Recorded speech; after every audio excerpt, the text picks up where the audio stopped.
Jeff was different. He always had been. There was an unsettling stillness about him, a quiet intensity that made the other kids wary. He was a shadow, lurking at the edge of the playground, his eyes dark and distant. A flicker of something unknown danced behind them. He preferred the company of his thoughts, finding solace in the darkness of his room. He would spend hours staring out the window, lost in a world only he could see. His parents, though loving, couldn't quite reach him. They were separated by an invisible wall of Jeff's own making. His brother, Liu, tried to bridge the gap. Liu, full of life and laughter, was the opposite of Jeff. He brought a spark of normalcy to Jeff's world, a reminder that there were still things to smile about. But Jeff remained distant, lost in the labyrinth of his own mind. There was a darkness growing inside him, a seed of something sinister taking root. It whispered to him in the quiet moments, feeding on his isolation and fear. Jeff tried to ignore it, but the whispers only grew louder, more insistent. The carnival came to town, a riot of color and noise. Liu begged Jeff to go, his enthusiasm infectious. But Liu's persistence wore him down, and finally Jeff agreed. The day was a blur of cotton candy and Ferris wheels. For a while, Jeff forgot the darkness, but the night brought a different chaos. Older boys picked a fight with Jeff and Liu. They taunted him, then the world exploded. A stray cigarette and suddenly everything was engulfed in flames. Jeff, trapped in the inferno, felt the searing heat consume him.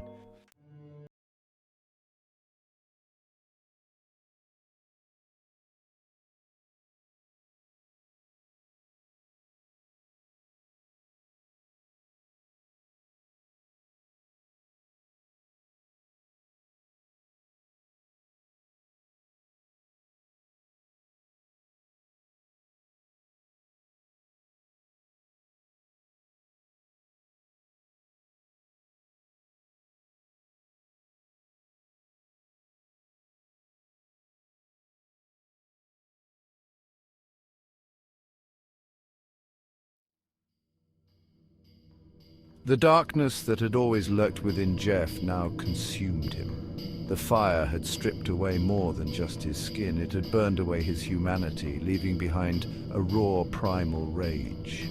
He became a recluse, shunning human contact, finding solace only in the shadows. He developed an obsession with knives, their cold, sharp edges reflecting the darkness he felt inside.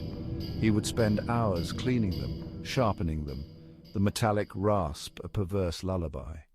He saw in them a reflection of himself, broken, twisted, dangerous.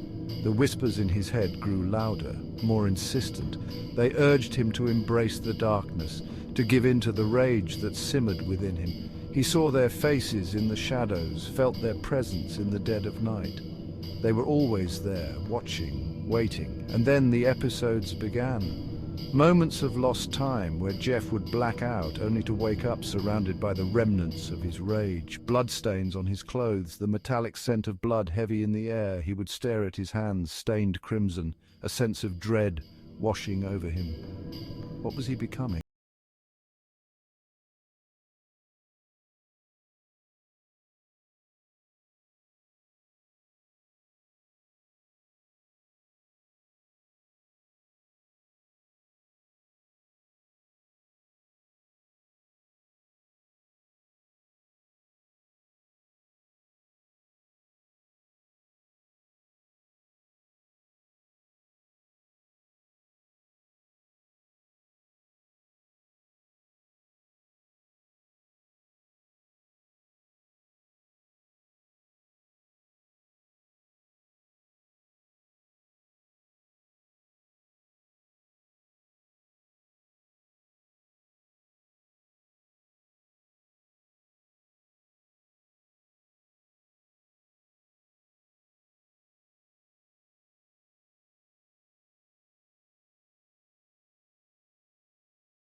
eyes widening in horror at the scene before him. Jeff stood over a figure on the floor, his clothes soaked in blood. A bloodied knife glinted in his hand. He turned, his face a mask of madness, a grotesque grin splitting his features. "Jeff!" Liu whispered, his voice trembling. The name hung in the air, a fragile thread connecting them to a past that seemed a lifetime ago. Jeff tilted his head, the grotesque smile never leaving his face. His eyes, once filled with pain and isolation, now burned with a cold, predatory hunger. "Go to sleep," he rasped again, taking a step towards Liu. The knife in his hand glinted under the dim light, a promise of violence. Liu stumbled back, his mind reeling. He couldn't reconcile the monster before him with the brother he loved, the brother who had once protected him. "Jeff, it's me, Liu!" he pleaded, his voice cracking with fear. "Don't you recognize me?" But his words were met with silence, the only sound the heavy thud of Jeff's footsteps as he advanced. Liu knew then that the brother he knew was gone, consumed by the darkness that had festered within him. In his place stood a monster, a creature of pure instinct, driven by a thirst for blood and chaos. Adrenaline surged through Liu's veins as he realized the gravity of the situation. He was trapped, alone with a monster wearing his brother's face. His mind raced, desperately searching for an escape, for a way to reason with the creature that had once been Jeff. "Jeff, please," he begged, his voice hoarse with fear. "We can fix this, we can get you help." But his words were lost on deaf ears. Jeff lunged, the knife flashing in the air. Liu barely had time to react, throwing himself to the side as the blade whistled past his face. He scrambled back, his heart pounding against his ribs. He had to get out, had to get help. But Jeff was relentless, his movements fueled by a primal rage that knew no bounds. The room became a blur of motion as Liu dodged and weaved, each breath a victory.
Gasping for air.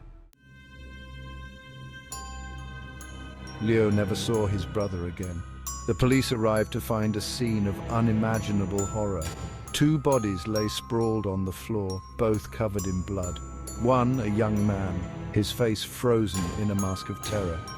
The other, a boy, his features twisted in a grotesque grin. But the boy was gone, vanished into the night. Some whispered that Jeff had perished in the fire, his body never recovered. Others claimed he was still out there, lurking in the shadows, preying on the innocent.